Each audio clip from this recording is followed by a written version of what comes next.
I want people to understand how different from the normal you are. You are hunting. You are hunting, always hunting. You may also be hunted. What is your kill count? कितने operations करे? And this is the day job you wanted. इसके अलावा मैं कुछ कर नहीं सकता. That is what I wanted. That is para SF कैसे बना जाता है? You were completely pinned down. में somebody fired 30 rounds on you. And they also lobbed guns out. Donald Trump पे जो भी अटैक हुआ है. Yeah, Sunday morning. हाँ, तो उस पे you are the best person to comment. क्या हुआ है, कहाँ कोई फेलियर हुआ और लॉन्ग डिस्टेंस शूटर्स थे.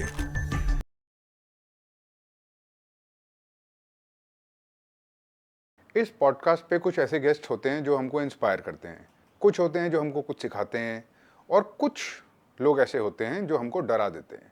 आज के गेस्ट ऐसे हैं जो तीनों कर देंगे और ऐसा इसलिए है क्योंकि उनका एक्सपीरियंस हम नॉर्मल लाइफ जीने वाले लोगों से इतना डिफरेंट है, इतना रेडिकली डाइवर्जेंट है कि उनके एक्सपीरियंसेस के साथ रिलेट करना ही मुश्किल है. ही इज समबडी जिसका डे जॉब है मरना मराना, और he is somebody who goes looking for the hardest fight ever in the world. बाकी लोगों की टेंडेंसी होती है कंफर्ट की तरफ जाना और सक्सेस की तरफ जाना. इनकी टेंडेंसी है सबसे मुश्किल काम जो पॉसिबल है वो करना और उस पर जीतना. That is his mind set. That is not a normal person whatsoever. And what I discover today in this podcast is something even stranger. So get ready for this conversation that's going to happen. My guest is the one and only Colonel SPS Kanwar of the 7 Para SF, somebody who has seen death in the face and death has seen him in the face. He does not fear anything or anybody. It is my privilege and my honor to have a conversation with him. Let's get started and let's dive straight into it.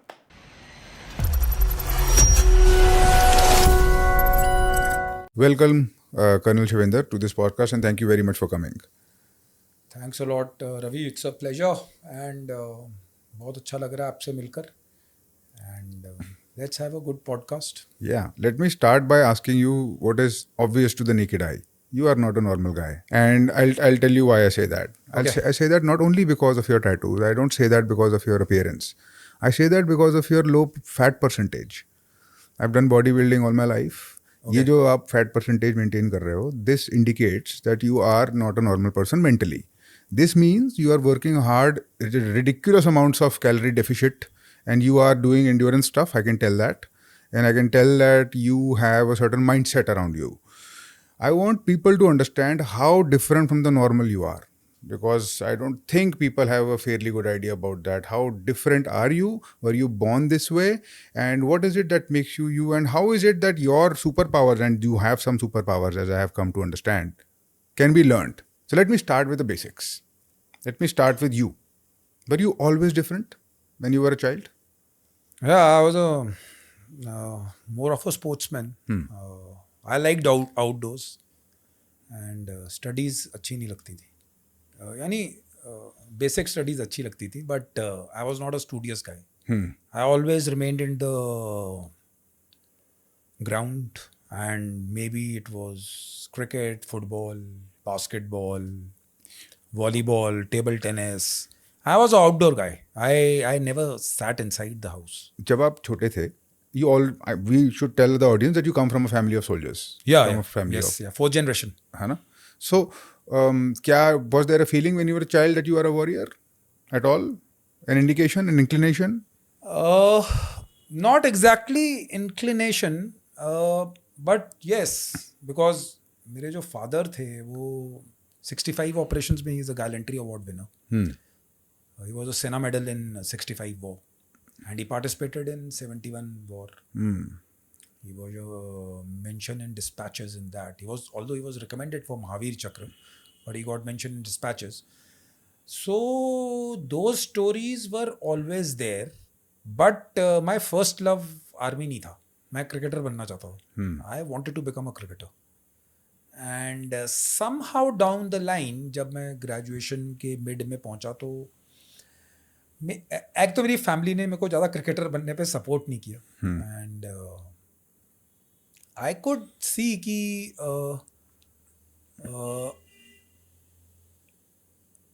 My hard work and my luck to being a professional cricketer, वो उतना, it was not, I would say, up to the mark. So I need to take a call, and as you know, sportsman, you need to be at a particular age, you need to Yes. cross certain levels to be at the highest level. Yes. So I could realize कि ये dream मेरा fulfil नहीं होगा, not with standing. सो उसके बाद मैंने सोचा कि the next possible was the war of the business of war, which my family was into. So I am the fourth generation. My forefathers were in the army, all infantry. My grandfather and great grandfather were in the British Army. My father was from the Jammu and Kashmir Rifles. My two sisters were married by the time I was making this decision to army officers. One is from the Kumaon Regiment, again infantry. And my younger sister was married to an officer in the Special Forces who's a Major General right now. And he's a serving Major General. He's from one para Special Forces. So ये सारी चीज़ें थी. But So they're not only soldiers, these are all Special Forces operatives. No. All infantarians, one Special Forces operative.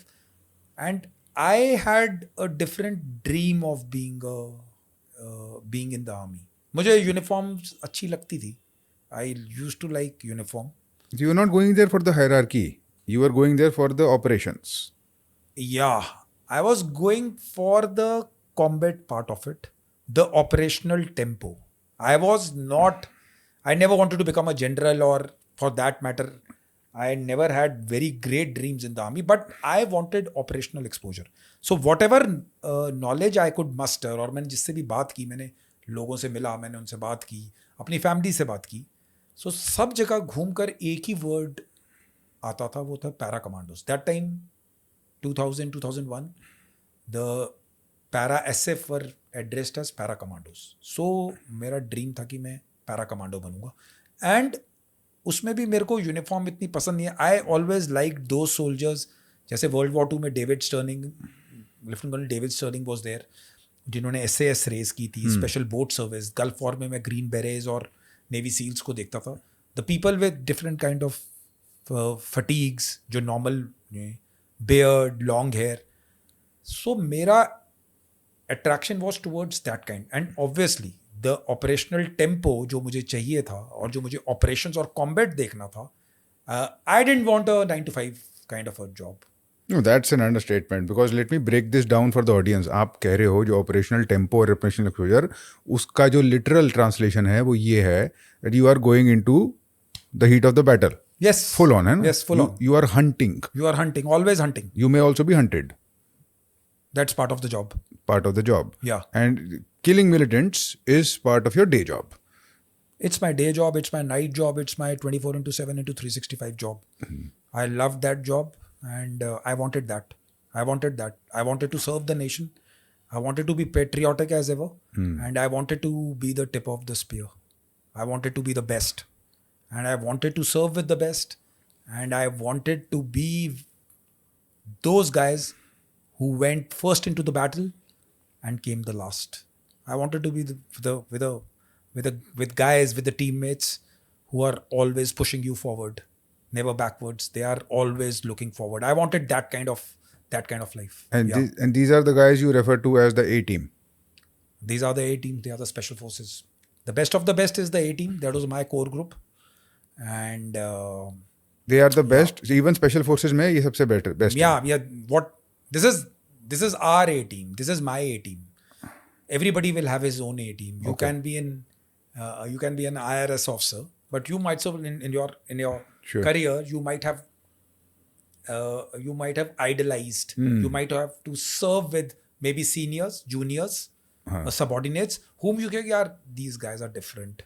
They will hold my back. They will do it for me. So the A team is that. Special forces is the whole community, the brotherhood. Right. But the A team are the those selected 8-10 guys who I can die for. Right. Yeah, they can take the bullet for me. I can take them for them. There's no. It's like just a morning walk on a Sunday morning. So we are like that. And so close group. 17, 18 years of combat, of operations. 18 and a half in special forces. Real combat is 12 and a half, 13 in Valley. So that is combat. Colonel Shivinder, what is your kill count? I don't know. I have fired a few shots, but I'm not a tourist. So I've killed people. But yeah, it's a very difficult question to answer. And let me tell you, no true blue SF operative can tell you ki what is the kill count. If somebody is giving you, then is a fake guy. Okay. I will give you my reasons for it. I will give you logic for it. Any kill which happens in which a terrorist is neutralized is a team effort, first of all. So ये एक team effort है. कई operations में आप होते हो जहां पर आप खुद उस ऑपरेशन में हो. हाँ. यानी किल काउंट तो आप तब मानोगे जब आप उस ऑपरेशन में हो. कई ऑपरेशंस पहले ही इनिशिएट हो जाते हैं. जैसे मैंने आपको बताया कि हम स्पेशल फोर्सेस में हैं. ऑपरेशंस चल रहे हैं, but because the regular army उनसे वो ऑपरेशन संभल नहीं रहा, और वो टेरेन ऐसा है या फिर वो जगह ऐसी है जहाँ पर उनको स्पेशल फोर्सेस ऑपरेटिव चाहिए, तो फिर आप at a later stage drawn in होते हो. कुछ ऑपरेशंस ऐसे हैं कि जहाँ पर हमको इंटेलिजेंस मिलती है कि यहाँ पर ये terrain, the kind of militants, the kind of area, इसको देखकर लगता है कि सिर्फ स्पेशल फोर्सेस ही कर सकती है. राइट. क्योंकि जहाँ पर 50-100 लोगों का काम है, जब वो वहाँ पर 10 लोगों से हो सके और वो छोटी टुकड़ी से करना है और जल्दी करके वापस आना है, तो आप सीधा हेड ऑन आपको ही लॉन्च करते हैं. कई ऑपरेशंस ऐसे हैं जो आप खुद प्लान करते हो, बिकॉज आप उस एरिया में हो, आप ट्रैक कर रहे हो मिलिटेंट्स को, वो आप उसमें कोई और नहीं होता. आप जाते हैं, बैठते हैं, 1 महीना भी लग सकता है, 2 महीना भी लग सकता है, 3 महीना भी लग सकता है. सो ये नहीं है कि आप पहले दिन ही गए और आपने 3 मिलिटेंट मार दिए, ऐसा कभी नहीं होता. कॉम्बैट ऑपरेशंस है, बहुत ज़्यादा मेहनत लगती है. सो अगर आप ऐसे बात करेंगे तो कोई किल काउंट नहीं है, और ये टीम एफर्ट है. मैं स्क्वाड कमांडर हूँ या मैं ट्रुप कमांडर हूँ या मैं टीम कमांडर हूँ, मैं एक पार्टी में बैठा हूँ, 6 पार्टियाँ डिप्लॉयड हैं जो कि विलेज के एग्जिट रूट्स, मैं आपको एग्जांपल दे रहा हूँ, कवर कर रही. स्क्वाड ए ने मिलिटेंट मारा या स्क्वाड बी ने मारा एंड टीम कमांडर या फिर पार्टी हेड सी में है, तो किल सबका ही काउंट होता है. Okay. There is no personal glorification कि मैंने मार दिया, मैंने, ऐसा नहीं होता है. Okay. ऐसा किसी भी एसएफ ऑपरेशन में नहीं होता है. और अगर कोई ऐसे आपको किल काउंट दे रहा है कि मैंने 28, 30, 40, 50 मिलिटेंट मारे, या फिर मेरे हिसाब से ऐसा नहीं होता है. टीम एफर्ट है और आप उधर होने चाहिए. बिकॉज आप ऑफिसर हो तो आपकी रिस्पॉन्सिबिलिटी ज़्यादा है, आपका दायित्व ज़्यादा है, आपका एक्सपीरियंस ज़्यादा है और आपका कमांड एंड कंट्रोल ज़्यादा है, तो आपको ऑब्वियसली श्रेय भी उतना ही मिलेगा. लेकिन अगर वो साउथवर्ड्स जाता है, यानी वो फेल होता है, तो आप रिसीविंग एंड में भी रहते हैं. So there is no kill count. Right. हाँ, ऑपरेशंस इतने साल किए हैं. 2002 से मैं CI ऑपरेशंस में था. छोड़ा मैंने 2019 के आसपास होगा, 19-20 के आसपास. सो 18 साल. कितने ऑपरेशंस करोगे आपने? काउंटलेस, याद नहीं कर सकते. और कितने combat encounters? You can not remember. बहुत सारे हैं, बहुत ज़्यादा हैं, अलग टेरेन में हैं, डिफरेंट टाइप के हैं. Hundreds? Double digits? या नॉट हंड्रेड्स, बट देन या माइट बी सक्सेसफुल कॉन्टैक्ट्स, अगर आप बोलते हो 30, 40, 50 की रेंज में कहीं पर भी होंगे. बहुत सारे हैं. I don't recall that much. जिस चीज़ को आप कॉन्टैक्ट बोलते हो वो क्या होता है एग्जैक्टली? कॉन्टैक्ट वो चीज़ होती है जिसमें फायर फाइट इनिशिएट होती है. जब फायर फाइट शुरू होती है, गोलियां चली, जिसमें गोलियां चली लाइव, यानी कि आपने फायर किया, या तो मिलिटेंट डाउन हुआ या आपका आदमी डाउन हुआ, that is a fire fight. ऐसे 30-40 मिलिटेंट भाग गया, that is a missed contact. Okay. Militant आपने एंगेज किया और फायर फाइट हुई, लेकिन दोनों तरफ से कुछ नहीं हुआ, so you can call it की neutral. It is a neutral kind of a thing. यानी कि आपने स्पेक्युलेटिव भी कई बार आपने फायरिंग की है when you are deployed in certain space just to find out की वेदर देयर वाज मिलिटेंट और not. Okay. So they are different types of contact. तो 30-40 सक्सेसफुल कॉन्टैक्ट्स की बात हो रही है. हाँ, मैं रहा हूँ, यानी इतने में रहा हूँगा, यानी कि इतनी फायर फाइट्स मैंने देखी होंगी. और क्या कभी ऐसा हुआ है कि पॉइंट ब्लैंक आपने गोली चलाई हो गई? हाँ, पॉइंट ब्लैंक चलाई है गोली. पॉइंट ब्लैंक आसपास 10 metre, 5 metre. And this is the day job you wanted? इसके अलावा मैं कुछ कर नहीं सकता था. That is what I wanted. That is what I wanted to tell the audience initially.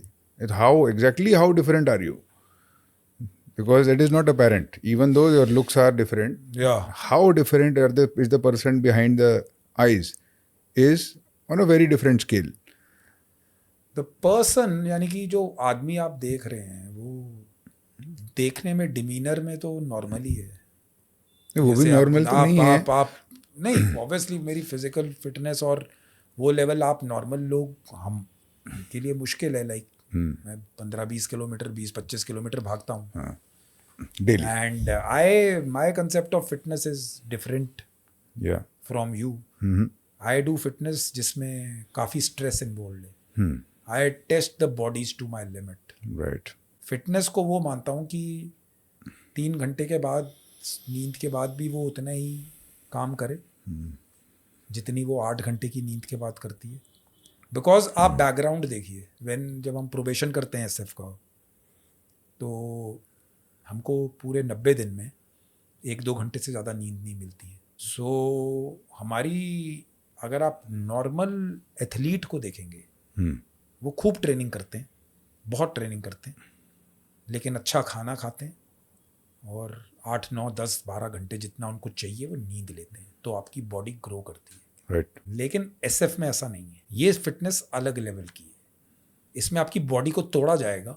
जितना एक नॉर्मल ओलंपिक एथलीट आप मान के चलिए, उससे 2 गुना ज़्यादा आपको फिजिकल वर्कआउट कराएंगे और स्ट्रेस उस पर उतना ही डालेंगे.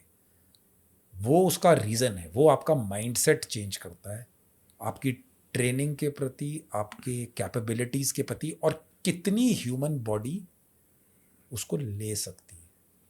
So that is the difference between normal fitness, SF fitness and ये सब चीज़ें.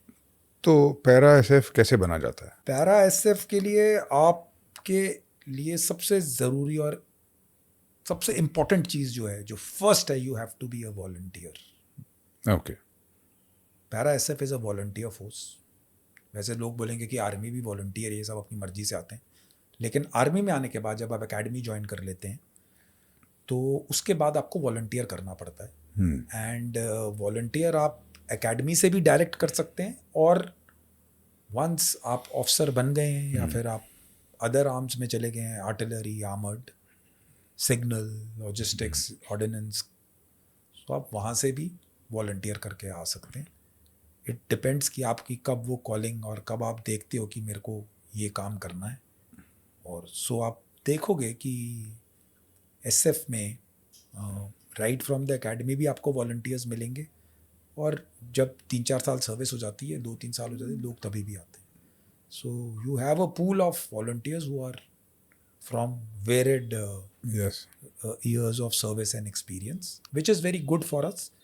And everybody has got a expertise. Although they will do SF tasks, पर उनकी एक्सपर्टीज, आप कोई सिग्नल वाला आएगा, उसकी इक्विपमेंट और रेडियो सेट्स की प्रोफिशिएंसी ज़्यादा है, लेकिन वो हमारे साथ आकर हम उसमें उसके किल और उसको टैक्टिकली ज़्यादा इम्प्रूव कर देंगे, तो वो कितना लीथल ऑपरेटिव बनेगा. सो SF ये करती है. It takes the best of the army and gels it together, finds the correct guy, फिर उसको नर्चर करती है, पालती है, और फिर फाइनली उसको छोड़ती है दुश्मन के ऊपर. That is what special forces is. So how lethal is a typical SF officer? Lethal he is, यानी कि लिथैलिटी तो उसका फर्स्ट फोटे है. आप लिथैलिटी इन द सेंस कि ही विल, लिथैलिटी से ज़्यादा वो मिशन अकम्पलिशमेंट पे he is more concentrating on that. Okay. Failures अच्छे नहीं लगते बिल्कुल भी, हारना बिल्कुल नहीं अच्छा लगता, सेटबैक्स नहीं अच्छे नहीं लगते, होते हैं, बट हारना नहीं अच्छा लगता. ही हैज़ दैट, यानी उसके अंदर वो फीलिंग है कि मुझे जीतना है हर बारी. वो जीतने का जो मादा है और जो साइकोलॉजी है, वो एम्पलीफाई और बढ़ जाती है जब आपके साथ और दूसरे लोग मिल जाते हैं.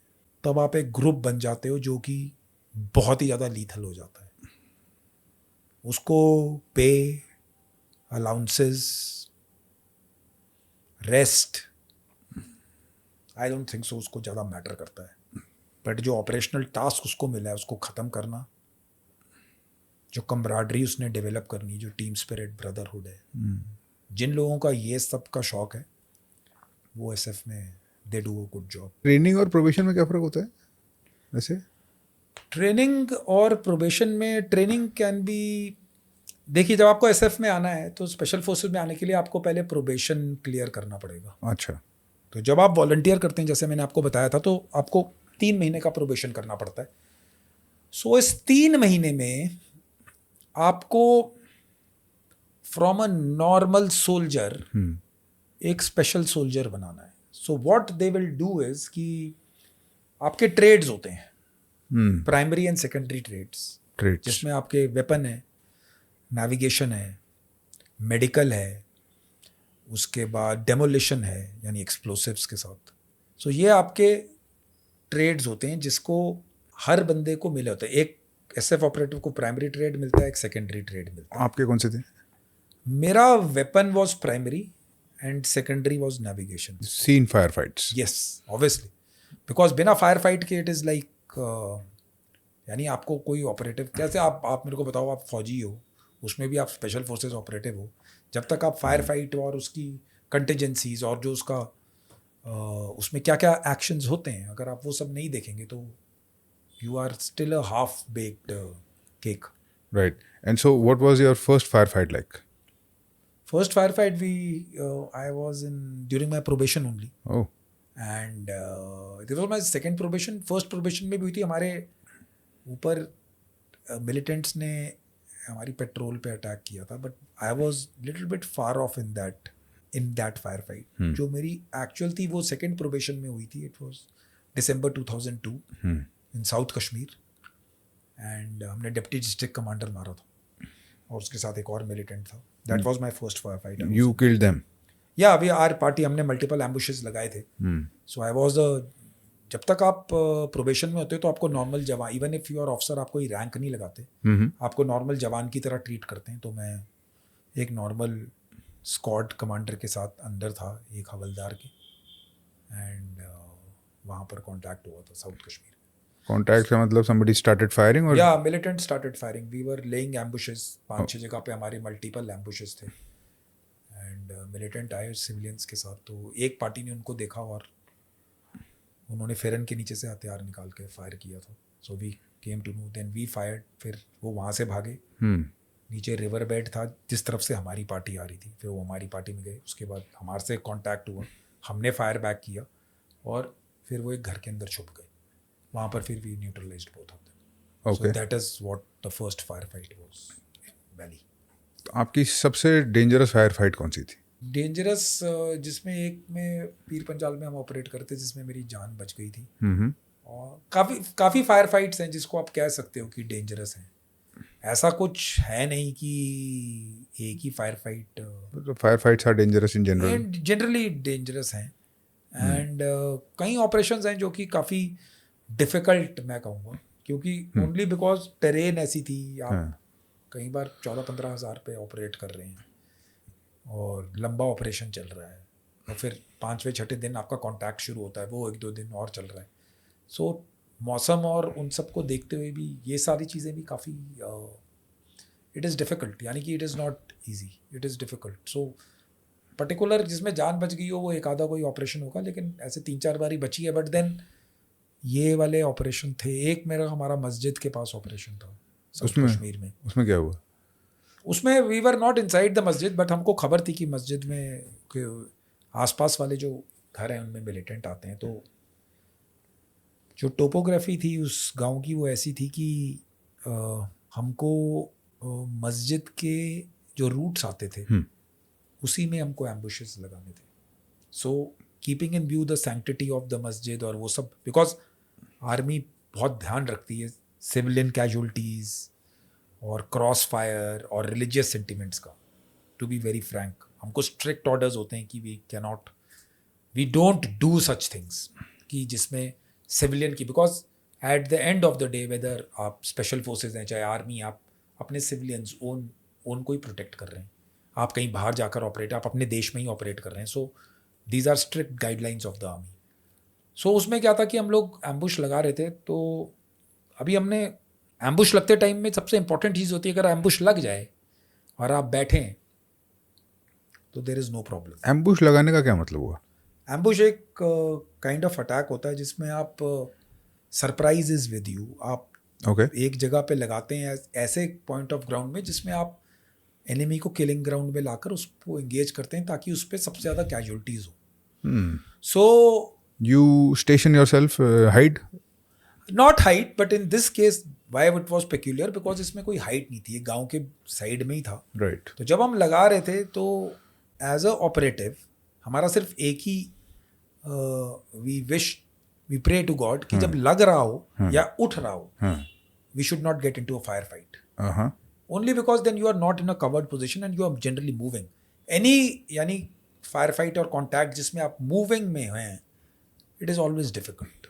It is not impossible to fight, but obviously you are not stable, तो आप उतना इफेक्टिवली इंगेज नहीं कर पाते। राइट। तो इसमें हम जब लगा ही रहे थे तभी हमने 2 बंदे देखे, तो स्काउट जो आगे चल रहा था, जो लीड गाय था, उसके पीछे मैं 2nd नंबर पे था, उस दिन मैं 2nd ही स्काउट था, तो हमने 2 बंदे आते देख लिए थे। कैसे पता चला आपको कि वो मिलिटेंट्स हैं? नहीं, तो हम चैलेंजिंग प्रोसीजर हमने किया था, एंड वो जब हमने उनको चैलेंजिंग प्रोसीजर बोला कि फिरन उठाओ जैसे हम बोलते थे, अच्छा, हाँ। तो ठंड का टाइम था, तो जनरली सिविलियंस कम, सो हमने उनको बोला कि उठाने को, तो वो कुछ किया नहीं। तो उसके बाद उन्होंने 2 कदम पीछे लिए, यानी वो रिट्रीट किए, and then they turned back. अभी ना हमें हथियार दिखाई दिया, ना कोई पॉजिटिव आइडेंटिफिकेशन है, so we couldn't do anything. तो we self and that guy जो मेरा स्काउट था, हमने उधर ही ग्राउंड पे हमने वो सपोर्ट लिया, एंड उधर ज़्यादा कवर नहीं था, यानी कि आड़ नहीं थी ज़्यादा। So what we could do is कि हम उधर ही ग्राउंड पे लेट कर, उसी गली सी छोटी सी गली थी उसमें लेट कर, हमने जितनी छोटी पोजीशन हो सके, हम this is what we are taught कि you have to make your smallest position so that if fire comes उतनी जगह पे गोली लगे, ज़्यादा आप बड़ा वो ना। तो हमने उधर ही लेट के पोजीशन किया। बाय द टाइम जब वो मुड़े, उसके बाद उन्होंने पीछे मुड़ के they just fire 2 bursts of round. Okay. We tried to engage, but वो अंधेरा और वो गली ऐसी थी कि वो निकल गई। So we had a missed contact, and जब हमने देखा तो मेरे और मेरे जो स्काउट था, जो हमने आड़ ली थी, तो पूरी दीवार के हमारे से मे बी 5-6 इंच के ऊपर से ही गोलियाँ गई होंगी। So it was not a aimed fire, तो बच गए हम उस दिन। तो ये चीज़ें नॉर्मल होती रहती हैं, ये नॉर्मल है ये, यानी कि इसमें आप इतना इसमें वो भी नहीं कर सकते कि बस भगवान का नाम लो कि बच गए और next operation, next day, new life, you start again. That sounds impossible to imagine, frankly.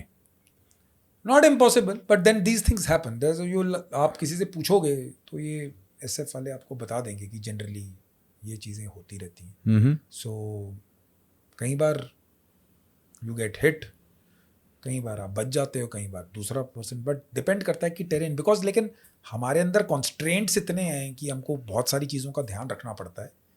So we don't have that freedom of engaging freedom, because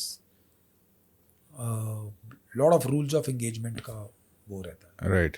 तो जब आप करते हो एंगेज, आपके दिमाग में क्या चल रहा होता है? और ये जो आप बहुत कैजुअली आप बोलते हो, क्योंकि आपका तो चलो it is you are a professional in this, जान मरना मराना चल लगा रहता है।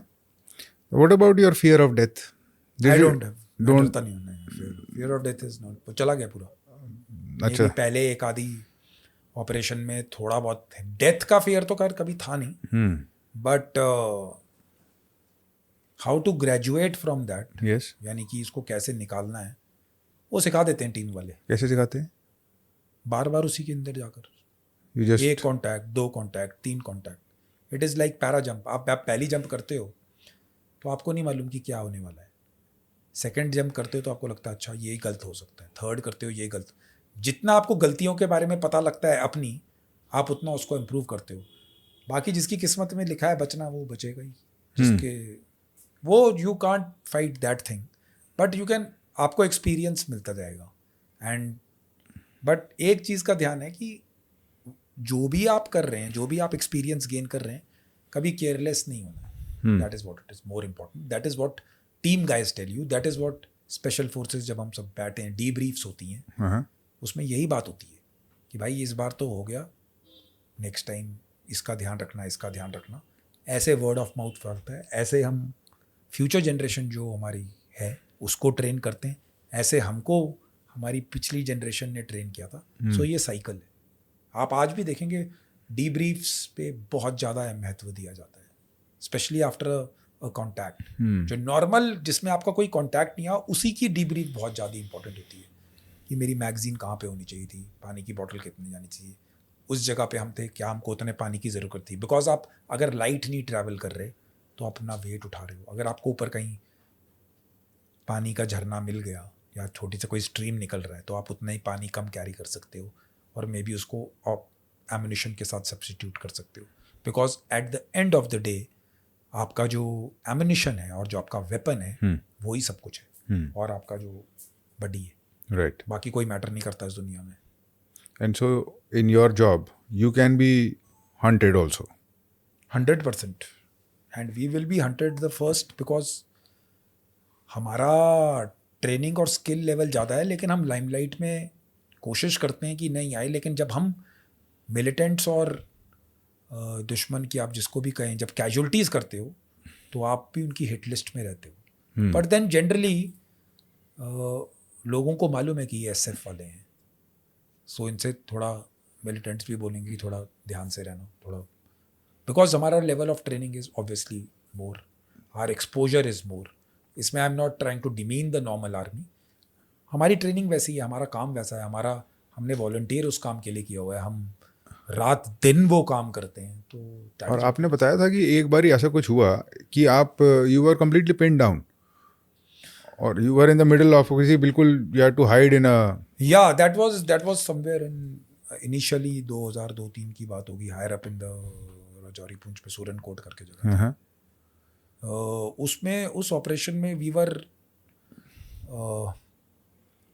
गॉट डे लाइटेड एक्चुअली, मतलब कि फर्स्ट लाइट से पहले आपको माउंटेन टॉप पकड़ लेना चाहिए। So we were generally somewhere गांव के पास मिड रिज पे ही रह गए थे। There was a thing which happened जिसमें हमारा बंदा थोड़ा ही was not able to cope up, यानी कि वो थोड़ा बीमार हो गया, तो उसके चक्कर में हमको थोड़ी हमारी स्पीड कम हो गई थी पहाड़ चढ़ने की।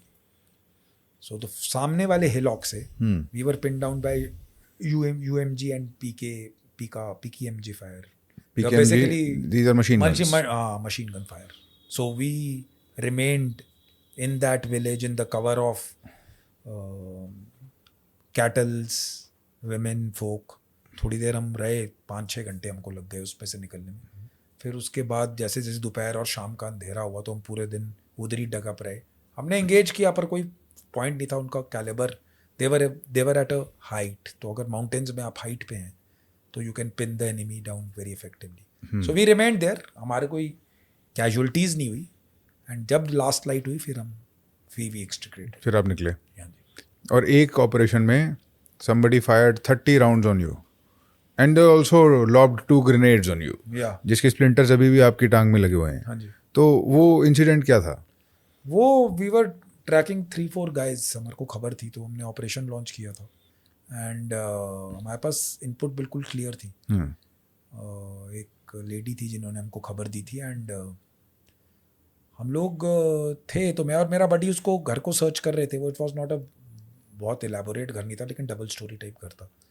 सो जब हम उसको सर्च कर रहे थे, हमने पूरा सर्च कर लिया, तो थॉरो सर्च के बाद भी जब नहीं मिला तो जहाँ से ये लोकल्स उसमें नीचे अपने कैटल के लिए चारा फेंकते हैं, तो वहाँ से एक उन्होंने आउटलेट बनाया होता, तो वो उसमें फेंकते थे। तो मैंने उसके अपने राइफल के बैरल से उसको दबा कर देखा, वहाँ पर एक सैक पड़ा हुआ था, तो कुछ था नहीं। एंड जब मैं पीछे मुड़ा तो मुझे ऐसा लगा कि मेरे पीछे कोई खड़ा है। सो जितने आपका और मेरा डिस्टेंस है, मे बी इससे कम, the terrorist was with his weapon up. तो मेरा जो एंगल था वो इस पे था कि अगर मैं उस पर फायर भी करता सो वो तिरछा ही जा रहा था। तो ही फायर्ड ऑन मी, उसने पूरी मैगजीन खाली की। आई डोंट नो वो कैसे बच गई। तो फिर मैंने उसके बाद जंप मारी, अपने बड्डी को लेकर हाथ पकड़ा और हम दोनों ने खिड़की से नीचे, हम 8-10 फीट नीचे गिरे। उसने उतनी देर में 2 ग्रेनेड लॉब किए, लेकिन ग्राउंड ऐसा था कि वो थोड़ा स्लोप था, तो हम स्लोप में आ गए वो ग्रेनेड के स्प्लिंटर्स, लेकिन फिर भी मेरी लेफ्ट लेग पे स्प्लिंटर्स लग गए, मेरे बॉडी को थोड़े से ज़्यादा लगे थे। उसको एवैक्यूएट करना पड़ा। जब मैं नीचे गिरा उसके बाद मैंने देखा कि मेरा हथियार, क्योंकि स्लिंग में था तो साथ ही था बॉडी के थोड़ा सा, फिर मैंने एंगेज करना शुरू किया। एक बंदे को हमने उधर ही डाउन कर दिया था, एंड क्योंकि हमारे पास ज़्यादा नफ नहीं थी, अगर हम ज़्यादा स्ट्रेंथ लेकर जाते तो हमारा सरप्राइज लॉस हो रहा था। फिर एक बारी कॉन्टैक्ट शुरू हो गया, उसने कोशिश की निकलने की, एक को हमने डाउन कर दिया था, तो एक मिलिटेंट जो था वो खिड़की में उधर ही गिर गया, हाफ अंदर और बाहर। दूसरे को हमने फिर पूरी रात मैं उस पोजीशन में रहा, और फिर हमने और रीइंफोर्समेंट्स बुला ली रात में, कॉर्डन को स्ट्रेंथ किया, and I remained there for the whole night. नवंबर की बात होगी, तो ठंड थी, so next morning we eliminated that second militant also. There were 2 militants and both were eliminated in the morning. तो That is what. Colonel Shivinder, in order to do this job, इस type की जैसे आप बता रहे हो, ये तो नॉर्मल चीज़ें हैं आपके लिए, या इस टाइप की चीज़ के लिए किस टाइप की ट्रेनिंग कराई जाती है पैरा एसएफ में? देखिए, नॉर्मल आर्मी की ट्रेनिंग मैंने एकेडमी की है, वो बहुत नॉर्मल ट्रेनिंग है। यानी कि अगर कोई नॉर्मल इंसान है जिसमें जज्बा है फ़ौज ज्वाइन करने का, वो ट्रेनिंग इंडियन आर्मी की ट्रेनिंग कर सकता है। टफ है but it's doable. Right. Para SF में जैसे मैंने आपको पहले भी पॉडकास्ट में बताया था कि the stress levels are much more higher. आपका जो पेन का थ्रेशोल्ड है उसको बढ़ा दिया जाता है, आपके टेस्ट को ट्रंकेट कर दिया जाता है, यानी कि आपके टाइमिंग्स कम हो जाते हैं, आपको बहुत स्ट्रेस में रखते हैं, आपको बहुत कुछ सीखने को मिलता है। आप समझिए, जैसे मैंने एक अनसक्सेसफुल पहली प्रोबेशन की थी, तो वेपन इक्विपमेंट, ये नहीं कि मैं फिजिकली टेस्ट नहीं क्लियर कर पाया था, मैंने सारे टेस्ट क्लियर किए थे, but weapon equipment profiling tactics इतनी अच्छी तरीके से सिखाई जाती हैं, इतनी ज़्यादा आपको ड्रिल सिखाई जाती हैं, इतनी सारी चीज़ें, बिकॉज इतना एक्सपीरियंस, रिच एक्सपीरियंस है एसएफ के आदमियों में कि वो आपको इतनी अच्छी तरह से ट्रेन करते हैं कि आपको सब कुछ क्लियर कर देते हैं, यानी आपकी टैक्टिक्स। दूसरा लिमिट है आपकी फिजिकल और मेंटल कैपेसिटीज को ब्रेक करना।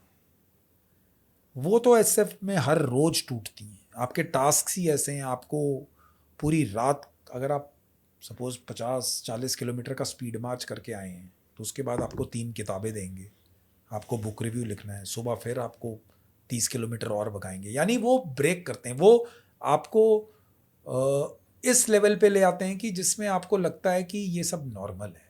और अगर जैसे आपने प्रोबेशन की, तो आप उस 3 महीने के प्रोबेशन में, even if you don't clear, unless and until आपको इंजरी हो गई, तो आदमी को ऐसा लगता है उसने इतनी नॉलेज गेन कर ली होती है, और इतना उसका मेंटल और फिजिकल कैपेसिटी बढ़ा देते हैं कि हमारी यूनिट्स में लिखा होता है generally, I can do all things, that is why I am a paratrooper. यानी मैं जिंदगी में कुछ भी कर सकता हूँ। आपको जब उस लेवल का वो कर देंगे, उस लेवल की ट्रेनिंग, आपको जो चीज़ नॉर्मल आर्मी नहीं कर रही, जो चीज़ नॉर्मल आदमी नहीं कर रहा, आप उसको बार बार हर रोज वही करवा रहे हैं, उसके ऊपर वो आपको कॉम्बैट एक्सपोजर में डाल देंगे। आपको हेलीकॉप्टर से फास्ट रोप कराएंगे, आपको पैराशूट से जंप कराएंगे, आपको best of the armies in the world के साथ ट्रेन कराएंगे। जब वो सब चीज़ें हो जाती हैं, वो सब चीज़ें आप देख लेते हो, तो आपके लिए कोई चीज़ बड़ी नहीं रहती। अगर आप ये सब चीज़ें कर लेंगे, या आप ये सब एसएफ की प्रोबेशन कर लेते हैं, एसएफ में आपको सर्वाइवल सिखा दिया, आपको लिविंग ऑफ द लैंड सिखा दिया, आप स्नेक खा सकते हो, डॉग खा सकते हो, मंकी खा सकते हो आप, यानी कि आपको हर तरफ से उन्होंने हर चीज़ आपको ट्रेनिंग दे दी कि कैसे आपको एक प्लेस से place B, zero strip down escape evasion में 100-150 किलोमीटर करना है। फिर आपके वो माइंड सेट पे वो ऐसा एक मार्क छोड़ता है कि आप उस लाइफ को, जिसको वो अच्छी लगने लगती है, उसके लिए वो सब कुछ है। और जिसको वो पहली बात तो आते ही वॉलंटियर है, जिसको मालूम है कि मेरे को ये सब चीज़ें करनी पड़ेंगी, क्योंकि जो भी आता है उसको मालूम है कि उसके 3 महीने तो उसकी बत्ती बंद करेंगे लोग। बट देन बहुत सारे लोग क्लियर कर रहे हैं, आपके साथ और भी लोग कर रहे हैं, जवान कर रहे हैं, आप कर रहे हो। सो इट इज़ बहुत बहुत बहुत अच्छा एक्सपीरियंस है ये। So that is how they train, that is how they make you like that. आपने इतनी सर्वाइवल ट्रेनिंग करी है, इतने कॉम्बैट ऑपरेशंस करे हैं, इतने पता नहीं क्या क्या किया है, तो इसके बाद आपने कुछ इंस्टिंक्ट्स गैदर कर लिए हैं, अब आप हमेशा विजिलेंट रहते हो। इनबॉर्न है वो, इनबॉर्न है वो। हाँ जी। और उसके कुछ लिए मुझे कोई ज़्यादा चीज़ नहीं करनी पड़ती। अगर मैं आपको देखूंगा तो I will not from any point of view, but आपको size up as a size up ना, इंडिविजुअल करूंगा। थ्रेट है नहीं है, थ्रेट है नहीं है, बिकॉज आप रात दिन वही काम कर रहे हो, आप उसी काइंड ऑफ एटमॉस्फेयर में पल बढ़ रहे हो, आप उसी काइंड ऑफ चीज़ों को देख रहे हो, आप ऐसी चीज़ कर रहे हो जो कि जिसमें आपकी जान सबसे पहले जा सकती है। सो आप ऑब्वियसली आपकी जो मेंटल और फिजिकल अवेयरनेस लेवल्स हैं वो नॉर्मल सिविलियन से बहुत ज़्यादा है। जहाँ पर नॉर्मल सिविलियन नहीं सोचेगा कि यहाँ पर थ्रेट हो सकता है, आप जनरली उसको थोड़ी शकिया नज़र से देखो। अगर आपको थोड़ा सा भी लगेगा कि ये एरिया थोड़ी सी डाउटफुल है या फिर संदिग्ध है, तो आप you are born like that, you have been trained like that, not born, you have been trained like that. So आप उसको वैसे ही देखते हैं। सो आप मेरे को देखेंगे, जैसे ये मेरा पर्सनल एक्सपोजर है, मैं अगर रेस्टोरेंट में जाऊंगा so I will generally sit at a place where I can observe the exits. अब वो फैमिली वाले बोलेंगे कि ये कहाँ इधर अकेला बैठ रहा है, वो सब ठीक है, वो that might happen for some time. But अगर मुझे डिसाइड किया जाए कि मैं कहाँ से बैठ सकता हूँ, तो जनरली आई विल सी कि अच्छा ये एग्जिट है, ये बाथरूम है, ये इमरजेंसी एग्जिट है, ये इसके डोर्स हैं। That is mental, that is natural, यानी वो स्वाभाविक है मेरे लिए। अब मैं जैसे वॉक करता हूँ, if somebody is behind me, मैं उसको हमेशा आगे जाने देता हूँ। I don't feel comfortable with people walking behind me. मुझे ऐसा लगता है अब नॉर्मल इंसान के लिए तो वो कि इतनी भीड़, दिल्ली जैसी जगह आप कनॉट प्लेस पे घूम रहे हो तो सभी आपके पीछे चल रहे हैं, राइट। बट मैं जनरली अगर मेरे को लगता है कि कोई, ऑब्वियसली अगर कोई छोटा सा बच्चा है, he is not a threat for me, but अगर कोई मिलिट्री एज्ड मैन है या फिर कोई जवान है या मुझे लगता है कि इसमें हो सकता है, तो मैं उसको आगे जाने देता हूँ। बिकॉज जहाँ तक मेरी नज़र जाए, जहाँ तक मैं देख सकूँ, that is I feel comfortable in it. The thing which I am not able to see, I will not be able to engage. Right. So these are instincts, this has been developed. तो ये थोड़ा सा development इस type से हुआ है। सो ये सब चीज़ें हैं। अब ये नॉर्मल, अभी आप इसको लोग बोलोगे तो इसको नॉर्मल लोगों के लिए अजीब सी चीज़ है, बट मेरे लिए नेचुरल है। सर, आपकी इतनी सारी expertise, now you have started own business venture, executive protection, जो कि as it turns out Donald Trump पे जो अभी अटैक हुआ है, टुडे मॉर्निंग, हाँ, तो उस पर you are the best person to comment. क्या हुआ है, कहाँ कोई फेलियर हुआ और how would you have done it? Ravi, 2 चीज़ें ध्यान में रखने वाली हैं। जो हेड ऑफ स्टेट की प्रोटेक्शन है, he was a ex head of state, that is the POTUS, तो वो लेवल्स बिल्कुल डिफरेंट है। जो मुझे दिखाई दिया आज के, बिकॉज मैंने ये कोर्स किया है लंदन जाकर और मैं अपनी ये कंपनी भी चला रहा हूँ एग्जीक्यूटिव प्रोटेक्शन की,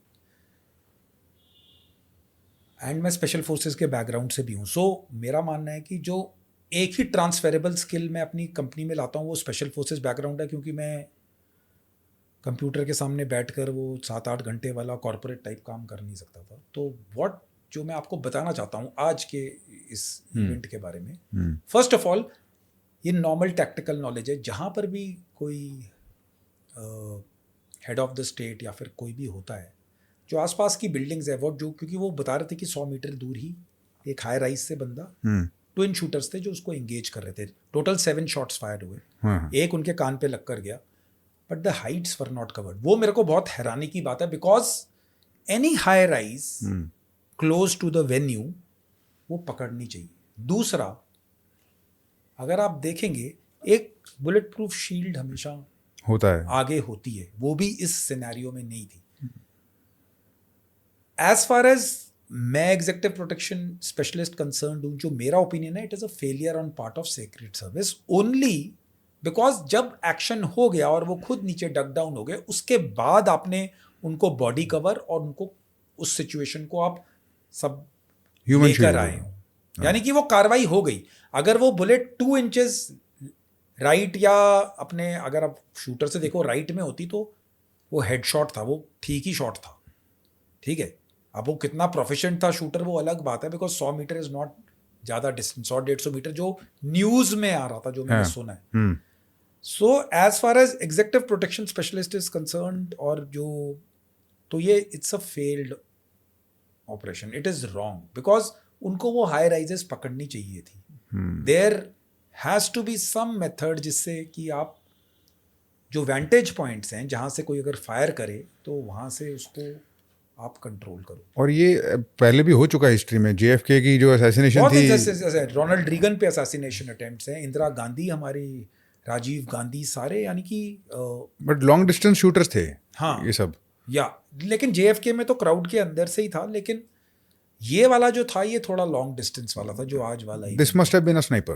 this might be a sniper और a person with a assault rifle with a telescope, with a scope. With a scope, because that proficiency open sight से लाना थोड़ा डिफिकल्ट है, जो बैक साइट और फोर साइट की आप जिसमें बात करते हैं। And he must have been stationed there, बैठा हुआ। He cannot be moving, he, जैसे वो पिक्चर में दिखा रहे थे तो एक बंदा लेटा हुआ है, हाँ। सो ही माइट बी स्टेशन्ड हो गया। अभी वो पूरी जब डीब्रीफ और जब पूरा उसका इंक्वायरी होकर जब आएगा तभी सामने, पता तभी चलेगा। पता लगेगा, लेकिन because they are images which are blurred, but then he was lucky to be alive. So executive protection is totally an art. Yeah. So you need to have competent guys protecting. हम जो civil में करते हैं, जो मेरी company करती है, that is unarmed DP. We do it for high net worth individuals, but the basics remain the same. So yeah, there was a lot wanting in that. अगर आप किसी की प्रोटेक्शन कर रहे हो तो वो तो चैन की नींद सो ही सकता है, दैट मच। सोना चाहिए, आगे इंडिविजुअल पे भी डिपेंड करता है कि वो कितना चैन की नींद सोना नहीं, बट जिसको आपकी जरूरत पड़ गई वो ऐसी चैन की नींद सो नहीं रहा होगा। या थोड़ा सा है, माइट भी वो थोड़े परेशान होंगे, but then that is how life goes. And सबकी अपनी अपनी रिक्वायरमेंट्स हैं, पेक्युलैरिटीज हैं, स्टेटसेस हैं एंड थ्रेट्स हैं। So I hope one day I require somebody like you, but at the same time I feel कि अच्छा नहीं हो तो अच्छा है। हाँ, it's a double edged weapon. Double edged. हाँ, कहीं किसी भी तरफ से। हाँ ठीक है, बट हमारा तो रोजी रोटी उस पे है, तो जितने ज़्यादा लोग आ जाएं उतना ठीक है। कर्नल शिवेंद्र, अगर मैं आपसे पूछ सकूँ आपका बॉडी वेट क्या है? 64-65। 64-65 किलो। हाँ, उसके बीच में रहता है, कभी 2 किलो ऊपर नीचे। मेरा बॉडी वेट हो 104 या 105 किलो। और मैंने सारी जिंदगी body building, weight lifting, strength training करी है। कॉम्बैट ट्रेनिंग नहीं, strength training. But I am very sure कि अगर कॉम्बैट हो गया आपको और मेरा तो आप ही जीतोगे, because you are trained for combat. या और ये चीज़ लोगों को बतानी ज़रूरी है कि size doesn't matter that much. It never matters, कभी मैटर नहीं करता size. The only scenario in which I can gain an upper hand is if by I holding me. holding you from behind on the neck. Absolutely. Choke hold हो गया तो हो गया, नहीं तो there is no way that I can do anything about this, because आपकी fitness, आपकी physical वो, और आपकी combat training more importantly is far my better. heart, जो दिल है, लड़ाई में दिल मैटर करता है। दिमाग है, mental presence, technique, muscle memory सब काम करेगा, लेकिन द मोस्ट इम्पॉर्टेंट थिंग जो हमको सिखाई जाती है, जो सबसे इम्पॉर्टेंट है, वो है हार्ट ऑफ अ वॉरियर। आप दिल कहाँ से लाओगे? आप 115 kg के भी हो सकते हो, आप वर्ल्ड के बेस्ट रेसलर, MMA फाइटर हो सकते हो, लेकिन when it comes to street combat, क्योंकि आपकी ट्रेनिंग है, आप रूल्स में फाइट करते हो, you can not hit below the belt और your lower abdomen. Actual combat में ये सब चीज़ें मैटर नहीं करती।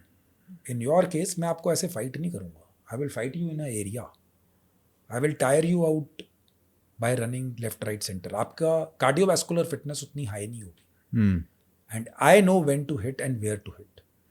So obviously we are two people who are from different professions, but हम लोग अलग बैकग्राउंड से हैं, सो हमारा वो नहीं, बट साइज नहीं मैटर करता है, Yeah.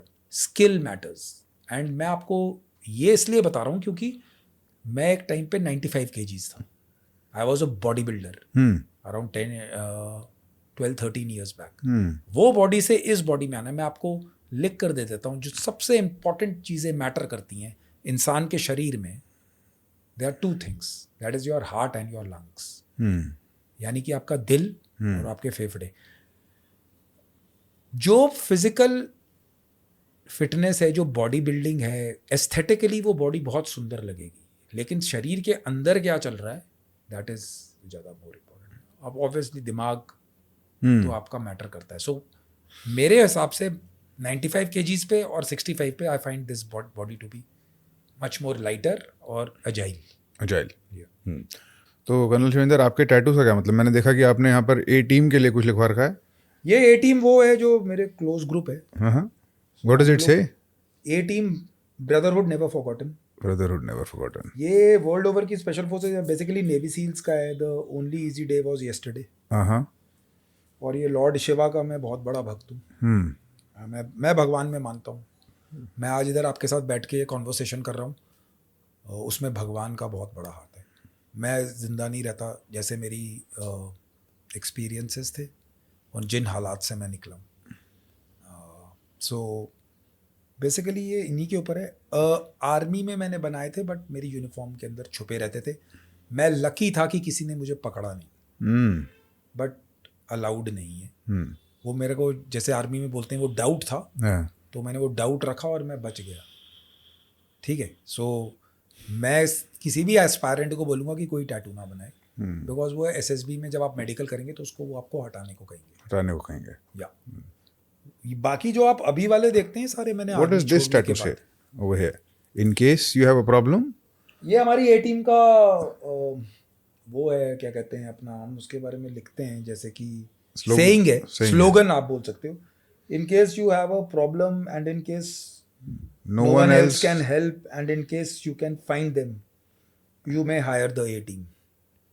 So ये A team का है and ये A team का logo है. So that is what the coolest, सबसे तगड़े warriors I have seen in my 20 years of service. I am very happy that you are on that side of the law and not on this side, because you would be very scary gangster if you ever became one. Yeah, I've been called gangster tattoo artist. Yeah. बोला है लोगों ने. But yeah, that's okay. That's if it hides my original entity, why not? I'm very happy with it. So that's okay. आपकी excitement और passion दिखता ही है आपकी बातें सुन के. और आपसे बात करके ऐसा भी लगता है कि जो बहुत सारे लोग घूमते हैं, जो कभी कभी they think of themselves as very strong and powerful, should take a note. There are people like you walking out there. और कभी आमना सामना अगर हो जाएगा तो नहीं, हाँ, आमना सामना तो क्या है, सारे अपने सिविलियन दोस्त हैं. I like civilians a lot. ऐसा कुछ नहीं है. Some civilians are not so polite. We will be extra polite with them. हम लोग तो आप यही बोल देना बस उनको, इतने में समझ में आ जाएगा. मैं तो आपको कह रहा हूँ कि अगर कोई लड़ना चाहता है, मैं तो हाथ जोड़े हुए हैं, बट एक लिमिट है, उसके आगे तो फिर आपको मालूम ही है. Exactly. That is okay. Yes, you're a scary one. Thank you, Colonel Shivinder, for the conversation. It was beyond amazing. Thanks, and I wish आपके व्यूअर, आपके channels, your team to make a mark and do very well in viewership, in spreading the message, and the endeavor which you are doing of coaching IAS aspirants. It is really awesome, and आप बहुत भगवान की कृपा से बहुत progress करें. Thank you. बहुत अच्छा काम करें एंड नेशन बिल्डिंग में तो आप कंट्रीब्यूट करें. कोशिश रहेगी. और बट आपके साथ थोड़े से और भी पॉडकास्ट करने पड़ेंगे, क्योंकि अभी बहुत सारी बातें नहीं हो पाई. हाँ, हो गई, पक्का कर लेंगे. तो अभी ऑडियंस से भी पूछ लेना चाहिए. This calls for a part 2 और अ पार्ट 3. तो if you want a part 2 with colonel Shivinder, please comment and let us know, and I will insist that colonel Shivinder comes and we have a conversation continue. I will be more than happy.